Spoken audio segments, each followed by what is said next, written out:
सभी का स्वागत है। आज का हमारा टॉपिक है गमक किसे कहते हैं, क्योंकि इससे पहले हम जितनी भी डेफिनेशन कर चुके हैं उन सभी में मैंने बार बार जिक्र किया कण मीट खड़का मुर्की वेग गमक के एक प्राचीन प्रकार है। इसे गमक प्राचीन गमक का प्रकार है, स्वतंत्र नाम दे दिया गया। तो बार बार गमक का जिक्र हुआ तो हम पढ़ लेते हैं गमक किसे कहते हैं। संस्कृत में एक श्लोक आता है, सवरस्य कंपो गमक है स्रोत है चितम सुखाव है। श्लोक दोबारा सुनिएगा।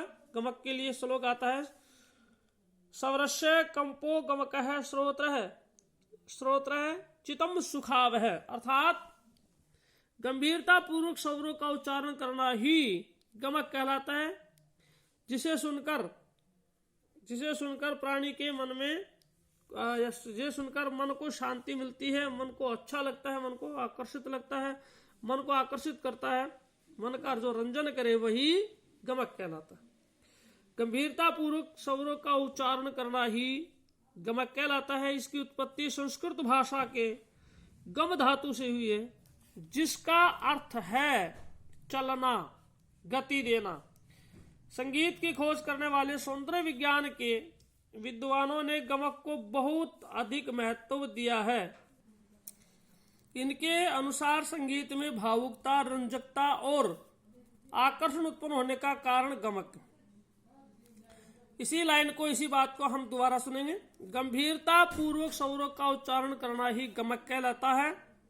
इसकी उत्पत्ति संस्कृत भाषा के गम धातु से हुई है, जिसका अर्थ है चलना, गति देना। संगीत की खोज करने वाले सौंदर्य विज्ञान के विद्वानों ने गमक को बहुत अधिक महत्व दिया है। उनके अनुसार संगीत में भावुकता, रंजकता और कोमलता, आकर्षण उत्पन्न होने का कारण गमक। अर्थात आप संगीत में जो रंजकता है, कोमलता है, भावुकता है, जिस कारण हम संगीत हमें अच्छा लगता है, उस सभी का कारण गमक है, वाइब्रेशन है। प्राचीन ग्रंथों में बताया गया है कि जब किसी एक विशेष स्वर की कंपन के साथ खास तरीके से लाया जाता है या लगाया जाता है तो उस क्रिया को गमक कहते हैं। गमक से ही कण, मीड़, मुर्की, खटका आदि की उत्पत्ति हुई है, जो हम पहले पढ़ चुके हैं। पंडित सारंगदेव ने गमक के विषय में बताया है कि स्वरों का वह कंपन जिसे सुनकर मन का रंजन हो सके उसे ही गमक कहा जाता है। जो अभी मैंने श्लोक पढ़ा था, सवरस्य कंपो गमक स्रोत है चितम सुखाव है, ये संगीत रत्नाकर का ही है, जो पंडित सारंगदेव द्वारा लिखा गया है। इसका भावार्थ है, इसका अर्थात है श्लोक का वह स्वरों का वह कंपन जिसे सुनकर मन का रंजन हो सके उसे ही गमक कहा जाता है। गमक का भारतीय संगीत में विशेष महत्व है। इसके प्रयोग से गायक या वादक अपने संगीत को बहुत ही आकर्षक और मधुर बना सकता है। प्राचीन समय में गमक के 15 प्रकार माने गए हैं, यानी कि वाइब्रेशन के 15 प्रकार हैं। क्या कौन कौन से, ध्यान से सुनिएगा। कंपित, स्फुरित, आहत, आंदोलित, पलावित, उल्लसित, त्रिभिन्न, त्रिप, वली, हिंपित, लीन, मुद्रित, करुला, नामित और मिश्रित।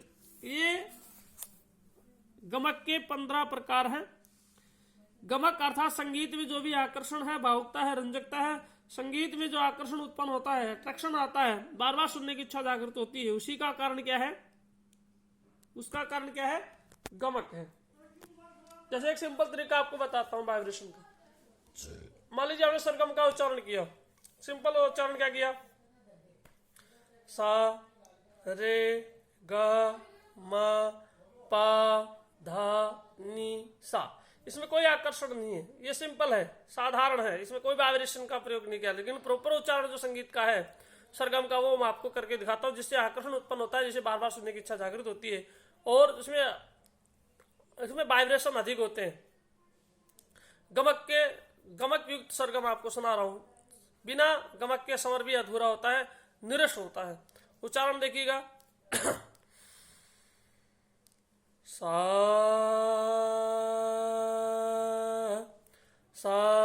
रे ग म पा धा नी सा अब आपको मैं हारमोनियम के साथ करवा के दिखाता हूँ, हल्का हल्का देखिएगा।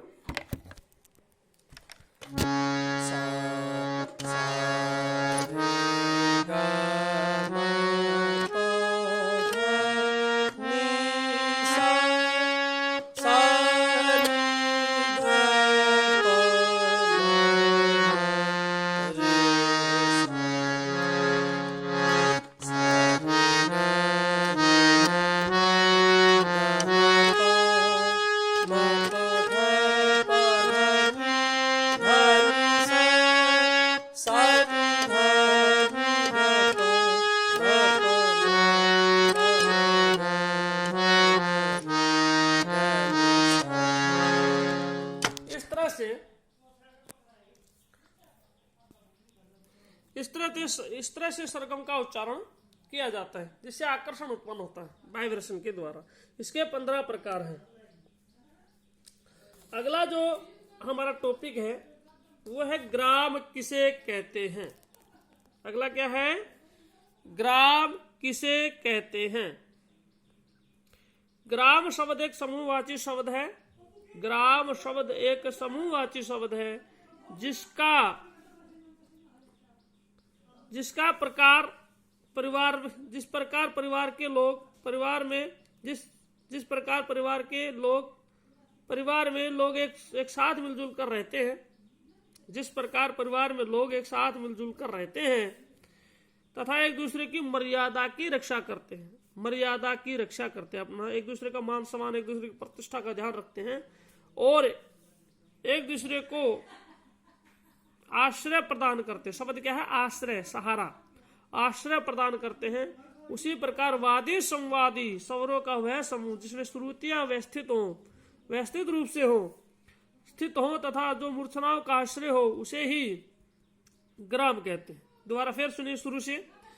ग्राम शब्द एक समूहवाची शब्द है। जिस प्रकार परिवार में लोग एक साथ मिलजुल कर रहते हैं तथा एक दूसरे की मर्यादा की रक्षा करते हैं और एक दूसरे को आश्रय प्रदान करते हैं, उसी प्रकार वादी संवादी स्वरों का वह समूह जिसमें श्रुतियां व्यवस्थित रूप से स्थित हो तथा जो मूर्छनाओं का आश्रय हो उसे ही ग्राम कहते हैं। ग्राम से ही मूर्छना की उत्पत्ति होती है। ग्राम से ही मूर्छना की उत्पत्ति होती है। श्रुति से स्वर और स्वर से ग्राम की रचना हुई है। हिंदुस्तानी संगीत में 3 प्रकार के ग्राम माने गए हैं। 3 ही ग्राम है, षडज ग्राम, मध्यम ग्राम और गंधार ग्राम। पहला है षडज ग्राम। षडज यानी सा। षडज ग्राम की उत्पत्ति सा स्वर से होती है। सा ही इसका मूल स्वर है। यह ग्राम आधुनिक काफी थाट के समान है, यानी कि आधुनिक काल का जो काफी थाट है उसी के समान यह थाट माना गया है। अब ध्यान दीजिएगा, इस ग्राम में सा रे गा मा पा धा नी निम्न श्रुतियों पर स्थापित है। ग्राम को आप श्रुति स्वर स्थापना भी कह सकते हैं। इसका दूसरा नाम क्या है? श्रुति स्वर स्थापना। यानी कि हमारे हृदय स्थान पर 22 नाड़ियां हैं। उस 22 नाड़ियों को जो ध्वनियां अलग अलग सुना देती है उन्हें श्रुति की संज्ञा दी गई है, जो +1 में आप पढ़ चुके हैं। ये 22 श्रुतियां हमारी मानी गई, 1 से लेकर 22 श्रुतियां।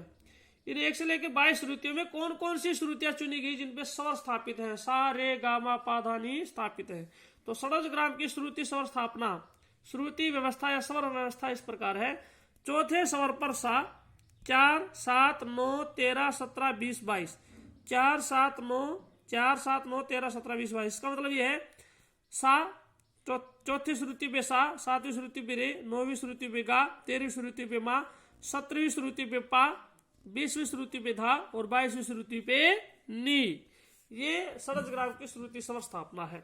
4 7 9 13 17 20 22। अगला जो ग्राम है वह है मध्यम ग्राम। यह ग्राम मा स्वर से आरंभ होता है।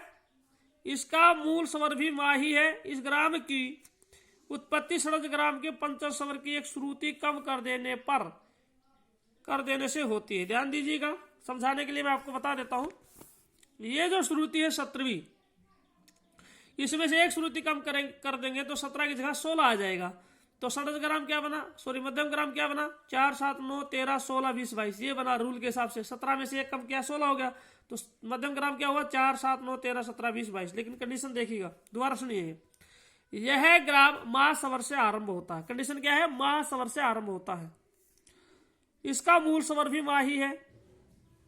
इस ग्राम की उत्पत्ति षडज ग्राम के पंचम स्वर की एक श्रुति कम कर देने से होती है। स्वर 17वीं श्रुति पर आधारित है, उसे 16वीं श्रुति पर कर दिया जाता है। यह ग्राम आधुनिक खमास थाट के समान है। हमारा आधुनिक जो खमास थाट है, भातखंड जिन बना रखे हैं, खमास थाट इसमें नी कोमल होती है, उसके समान है। इस ग्राम में सा रे गा मा पा धा नी इन श्रुतियों पर स्थापित होगी। क्योंकि देखिए पहली कंडीशन क्या थी? इसका आरंभ भी महास्वर से होगा, तो 13वीं श्रुति से लिया जाएगा, क्योंकि 13 श्रुति पे माँ है। तो 13, 16, 20, 22, 4, 7, 9 इस तरह से लिखा जाएगा। 13, 16, 20, 22, 4, 7, 9 इस तरह से षडज ग्राम लिखा जाएगा। अगला जो ग्राम है लास्ट तीसरा, वो है गंधार ग्राम। गांधार ग्राम या गंधार ग्राम बोलते हैं। इस ग्राम का प्रचलन प्राचीन काल में ही समाप्त हो गया था। ऐसा माना जाता है कि यह ग्राम स्वर्गलोक चला गया था, इसलिए इस ग्राम के विषय में ज्यादा जानकारी प्राप्त नहीं है।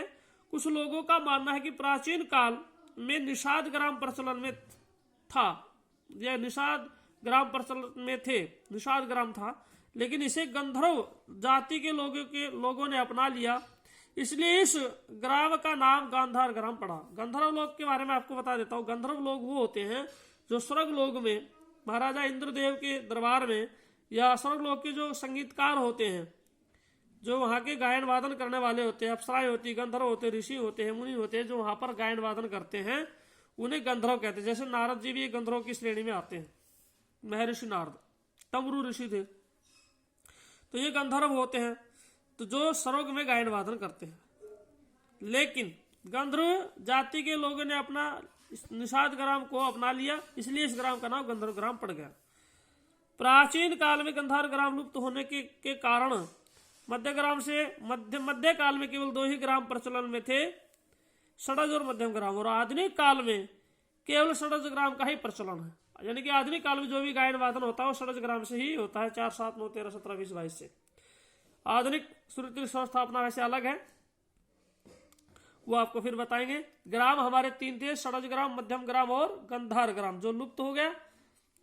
गंधर्वों द्वारा इसका प्रयोग किया गया, तो इसे अपने शास्त्रों के लोग ले गए, उसके बाद इसका शास्त्रों में कोई विवरण नहीं मिलता। तो ये था आपका गंधार ग्राम जो लुप्त हो गया था, ऐसा कहा जाता है। रामायण में, महाभारत में और भी अनेक पौराणिक कथाओं में इन गंधर्वों का जिक्र आता है। एक दोहा मैं आपको सुना देता हूं, जो बाबा तुलसीदास जी रामायण या जब भी कभी गाते थे या कभी प्रवचन करते थे, उसमें जरूर दोहा बोलते थे। देव धनुज नर नाग खग प्रेत पितृ गंधर्व वंदनव रजनीचर किन्नर कृपा करो मिली सरो। यानी कि वो सभी ब्रह्मांड में जितने जीव जंतु उन सभी की पूजा करते थे।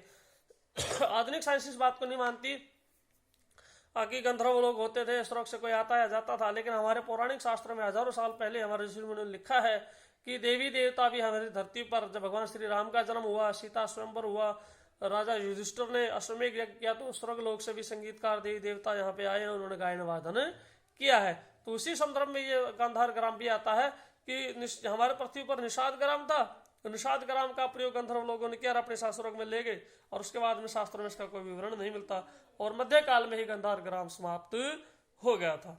तो इस तरह से गमक किसे कहते हैं इसे अच्छे से पढ़ेंगे, और ग्राम किसे कहते हैं इसे भी अच्छे से पढ़ेंगे और याद करेंगे, और अपनी नोटबुक में लिखकर जरूर देखेंगे। लिखने का अभ्यास निरंतर करते रहेंगे, नहीं तो आपकी मातृभाषा बहुत कमजोर हो जाएगी, लिखाई आपकी बहुत कमजोर हो जाएगी, आपके लिखने का स्टेमिना बहुत कमजोर हो जाएगा। इसलिए रोज अपना एक प्रश्न याद करें और इसको लिख करके देखें। धन्यवाद।